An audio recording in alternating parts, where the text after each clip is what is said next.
Hey everyone, welcome back to Rob's Car World. Today's top pick is a 1971 Pontiac Grand Prix SJ 455 cubic inch engine. I found this car on Craigslist today for $35,000. It's in Connecticut. Let's go check this car out.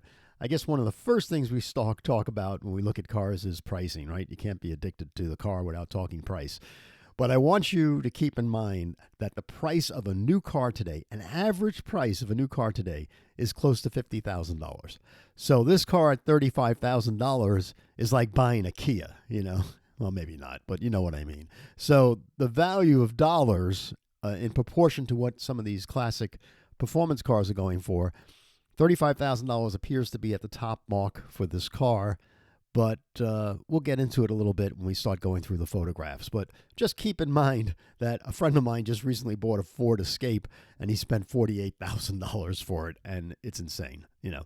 But anyway, so this 1971 Pontiac Grand Prix was now the third generation that ran from 69 to 72.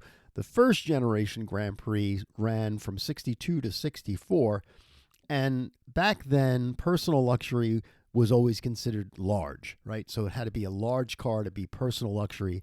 And then Pontiac really started getting the real flavor for performance, you know, and putting more high output cars in, tri-power setups and such.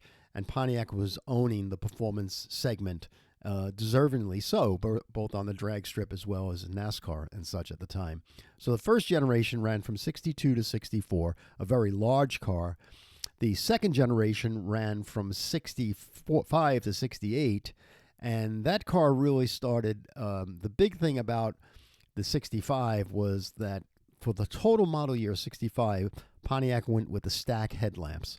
And Motor Trend gave the Pontiac Motor Division the Car of the Year award for all their car lines. And that was one of the first times that, you know, Motor Trend did that.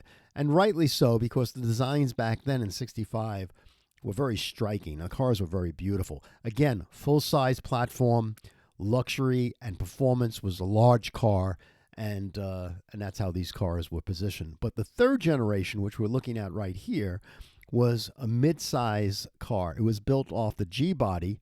It was 3 inches shorter, right? And it was shared with the A-body, Tempest, and they did that to save cost and save time.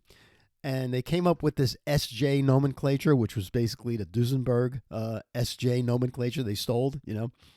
But it was being defined as personal luxury, but smaller. And that was one of the first times that Pontiac was positioning the car this way. By 1971, the car received an all-new front grille work. Some people love it. Some people don't. I really love it. You know, I think it's very stylish. It's very beautiful. And so 71 had a new grille and a new boat tail type look in the rear that was also added for 71. And the taillights were built into the bumper and all, which I think is really very handsome looking, you know. But the car came standard with a 400 cubic inch engine. And back then that was 300 horsepower gross. Or you can go with the optional 455, which this car has, and that was, I believe, about 325 horsepower gross.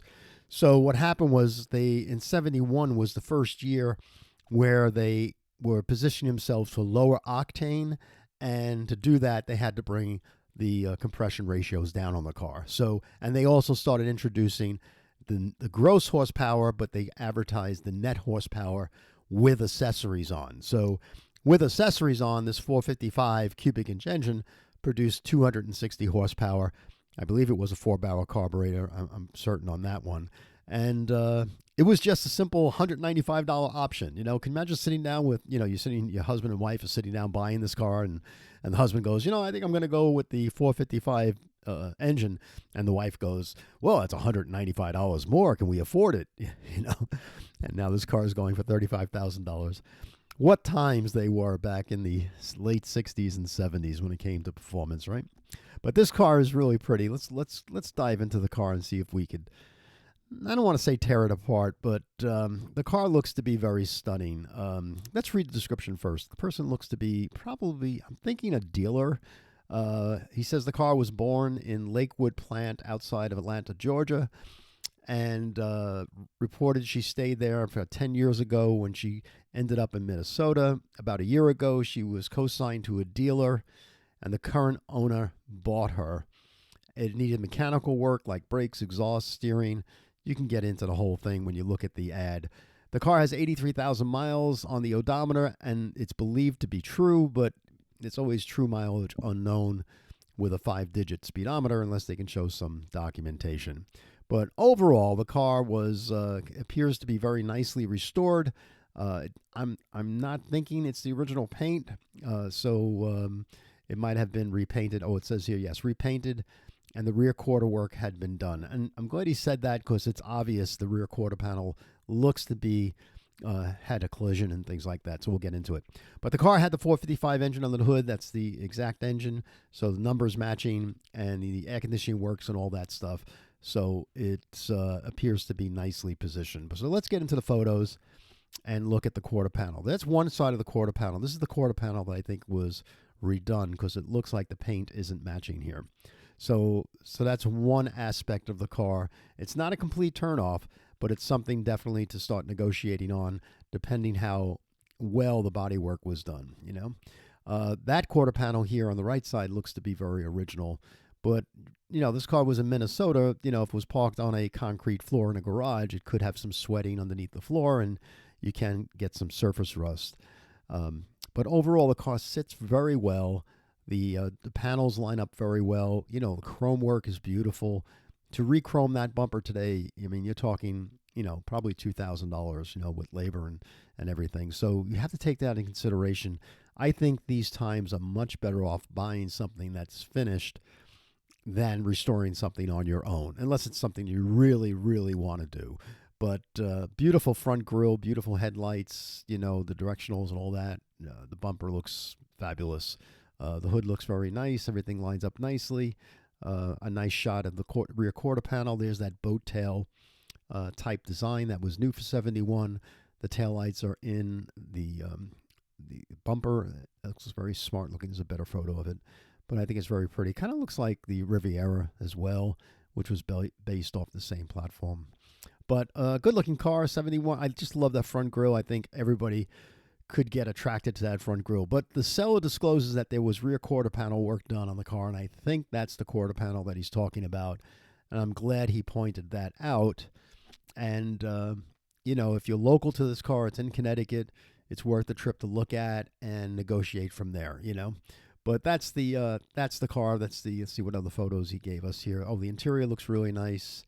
Let's get into the interior a little bit. Let's blow up this picture here. The interior looks to be very nice. I do like that cockpit type interior that was so, much of the brand of the Grand Prix, especially the third generation, how that cockpit looks really nice. All the gauges there, the headliner looks nice. That's a very nice blue color interior. And there's the bucket seats. There's absolutely no lateral support in these bucket seats. So if you make a fast right turn or left turn, you're sliding over. But that's what it was back then. And there's the rear trunk. Looks to be nice. Again, you can see the car was restored. And the only thing we really can see is how well the restoration was. We don't know. But there is some attention to detail, especially the engine bay. The engine bay is impressive. So to make your engine bay look like that, you're going to go for a couple $1,000s right there. So there's the air conditioning, I would think. And, nice undercarriage photos here. I don't know what this is, if that's factory. I don't remember seeing something like that under the frame, but I'm not a General Motors frame expert, but that one looks a little strange. But, hey, that's what they did. There's the floor. There's the new exhaust system that he talks about in the ad, and that's the car. So overall, real nice car. Now let's talk about the money. Is this car worth $25,000? This is how I do it. I say, okay, if this car is worth $25,000, if I look at it and the rear quarter panel is something I know I have to redo, I'll have to bring it to a body shop that can use a computer to match the paint, and hopefully I'll match the paint much better than whoever did this 10, 15 years ago did, and I'm going to spend like $3,000 just to get that done, right? So would I be at $25,000 on this car? I might be, And so that's $10,000 walk up to where he's looking to get. So if you met in the middle on this car, if you went to 30 or 29,000, you have to really go look at this car to decide if this car is worth that type of leap. The 455 engine on this car is valuable. The body design, I think, will continue to appreciate as the years go by. I'm actually seeing some price drops in some GTOs and things like that. We're not talking Barrett Jackson GTOs. Those cars are always going to be expensive, you know. But I'm seeing some prices dropping a little bit on some muscle cars. So this is like a muscle car, but personal luxury. It does everything well.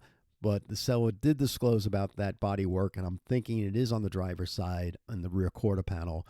And it's an honest seller that does that. So I like that right off the box. So I'm thinking this person is definitely a dealer. He may be a consignment dealer, but definitely worth checking out. So that's our top pick for today. If you're not part of Rob's Car World from a subscription point of view, please subscribe. We like to see you on this channel.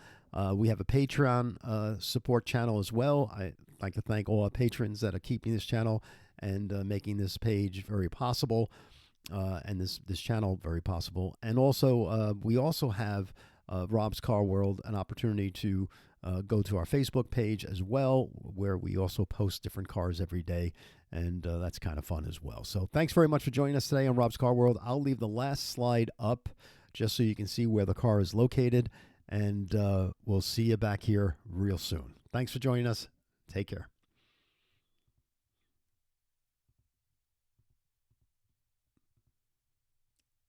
And there's the last slide. So if you search Craigslist, 1971 Pontiac Grand Prix SJ455, you search it in Connecticut, this car will come popping at you. And remember, that option was only $195 when you pay a lot of money for this car today. Thanks very much, guys. Bye.